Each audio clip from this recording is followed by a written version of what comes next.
जय शिव बोले कि भगवान से जुड़ी एक ऐसी कहानी है जिसमें एक राक्षस ने शिव जी की घोर तपस्या कर उन्हें प्रसन्न किया था। हालांकि वरदान देकर भगवान शिव खुद ही मुसीबत में फंस गए। तो सुनिए यह कहानी। कहानी के मुताबिक एक बार महर्षि नारद धरती पर घूम रहे थे। रास्ते में उन्हें वक्रासुर नाम का राक्षस मिला। नारद मुनि को देखते ही उसने कहा कि मैं आपसे कुछ सलाह लेना चाहता हूँ। आप मुझे बताइए कि ब्रह्मा, विष्णु और महेश में कौन देवता जल्द प्रसन्न हो जाते हैं। महर्षि नारद ने बहुत सोचने के बाद कहा कि वैसे तो तुम तीनों महादेवों में से किसी की भी तपस्या कर सकते हो, लेकिन ब्रह्मा और विष्णु जल्दी प्रसन्न नहीं होते हैं। उनके लिए बहुत वर्षों तक कठिन तपस्या करनी पड़ती है। ये भी हो सकता है कि तुम्हारी आयु पूरी हो जाए, लेकिन तपस्या पूरी नहीं हो। भगवान शंकर थोड़ी आराधना से ही प्रसन्न हो जाते हैं। वे अपने भक्त की इच्छा पूरी करने के लिए सोच विचार नहीं करते।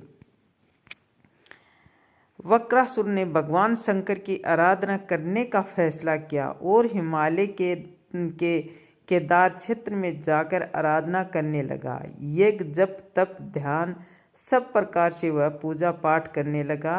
कुछ दिनों के बाद उसने सोचा कि मैं शरीर और प्राण को ही भगवान शिव को अर्पित कर दूंगा। ऐसा सोचकर वह अपने शरीर का मांस काट काट कर ये कुंड में डालने लगा, लेकिन भगवान शिव प्रसन्न नहीं हुए। परेशान होकर एक दिन उसने अपना शीश काटकर भगवान शिव को अर्पित करने का फैसला किया।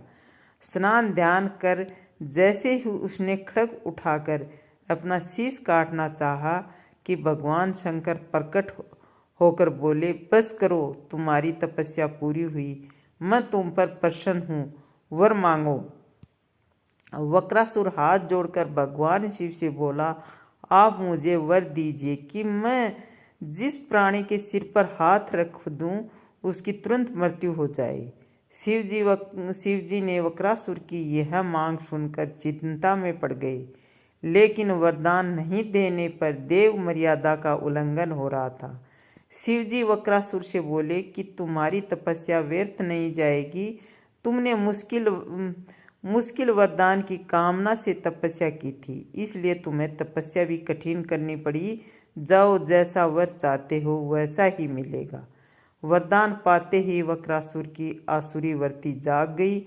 उसने कहा कि प्रभु, आपका यह वरदान सत्य है या नहीं, इसकी परीक्षा लेना चाहता हूँ। इसलिए पहले आपके सिर पर ही हाथ रखकर देखता हूँ कि इस वर में कितनी सत्यता है। भगवान शंकर ने सोचा कि यह राक्षस कुछ नहीं सुनेगा। जब वक्रासुर शिवजी के सिर पर हाथ रखने के लिए आगे बढ़े तो वह वहां से भागने लगे। इस पर वक्रासुर का क्रोध बढ़ गया।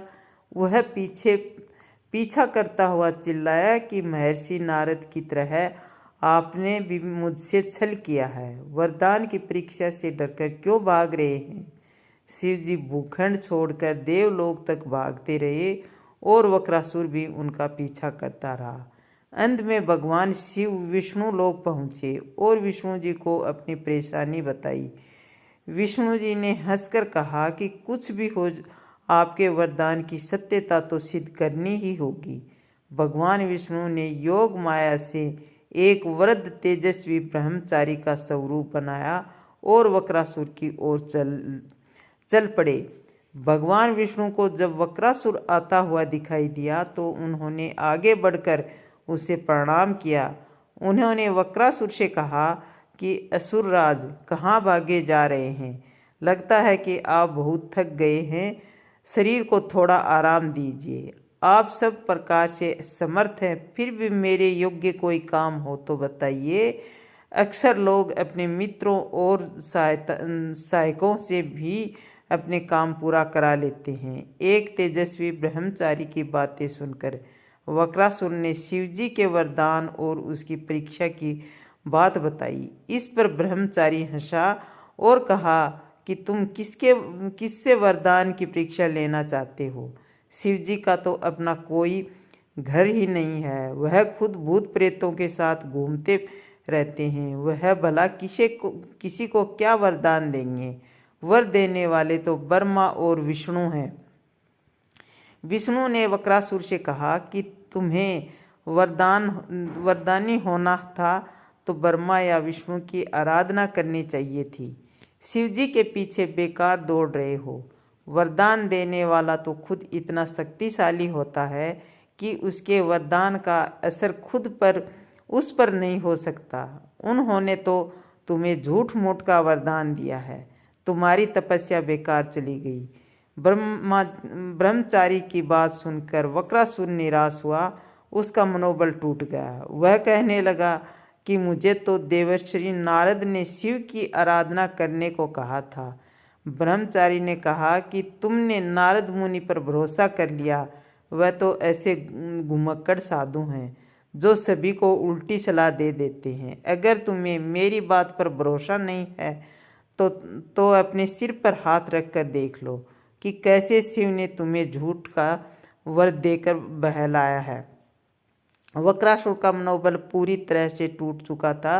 उसे ब्रह्मचारी की बात पर भरोसा हो गया कि शिवजी ने भी उसके साथ छल कर झूठा वरदान दिया है। उसका विवेक नष्ट हो गया। उसने वरदान की सत्यता का परीक्षण करने के लिए अपना हाथ अपने ही सिर पर रख लिया। सिर पर हाथ रखते ही भयंकर अग्निपुंज प्रकट हुआ और वक्रासुर उसमें भस्म हो गया।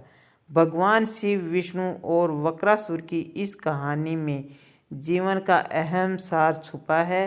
कहानी सीख देती है कि बिना सोचे विचारे किसी को कुछ देना और पाने वाले का कृतज्ञ होकर दाता को ही संकट में डालने का ऐसा ही नतीजा होता है। कृतज्ञता के उन्माद में बुद्धि विवेक नष्ट हो जाती है और उपलब्धि विनाश का कारण बन जाती है। जय शिव भोले की।